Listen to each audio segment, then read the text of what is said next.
அஸ்ஸலாமு அலைக்கும் ஃப்ரெண்ட்ஸ். நம்மளோட ஃபாலோவர்ஸ் நியாஸ் கேகேவை அண்ட் சஜாத் கோழியப்பம் சுட்டு காமிக்க சொல்லி கேட்டிருந்தாங்க. நான் 2 டைப்ல கோழியப்பம் செய்வேன். இது நான் களம்புல இருக்கிறப்போ என்னோட ஃப்ரெண்ட்ஸ் சொல்லி தந்த ரெசிபி தான் இப்போ செஞ்சு காமிக்க போறேன். இன்ஷா அல்லாஹ் அடுத்தடுத்த வீடியோஸ்ல காத்தான்குடி ஸ்டைல்ல செஞ்சு காமிக்கிறேன். ஃபர்ஸ்ட் ஒரு பவுல்ல 2 கப் ஆல் பர்பஸ் ஃப்ளவர், கொஞ்சமா turmeric, pinch of salt and egg சேர்த்து லைட்டாக மிக்ஸ் பண்ணிட்டு 1.5 கப் வாட்டர் ஆட் பண்ணி விக்ஸ் வச்சு நல்லா லம்ப் இல்லாமல் அடிச்சு எடுத்துக்கோங்க. இதை ஒரு ஓரமாக வச்சிருங்க.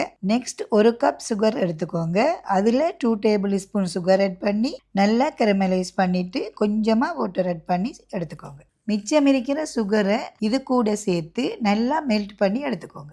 இது கூட 2 கப் துருவின தேங்காய் சேர்த்து நல்லா ஈவனாக மிக்ஸ் பண்ணிட்டு pinch of salt and cardamom powder add பண்ணி நல்லா மிக்ஸ் பண்ணிவிட்டு இப்போது ஆல்ரெடி ரெடி பண்ணி வச்சிருக்கிற பேன் கேக்கில் கோகோனட் ஃபில்லிங்கை தேவையான அளவு ஸ்டப் பண்ணி ரோல் பண்ணி எடுத்தால் நம்மளோட கோழியப்பம் ரெடி. இது களம்புலாம் சுருட்டப்பம் பேன் கேக்குன்னு சொல்லுவாங்க, காத்தாங்குடியில் கோழியப்பம்னு சொல்லுவாங்க.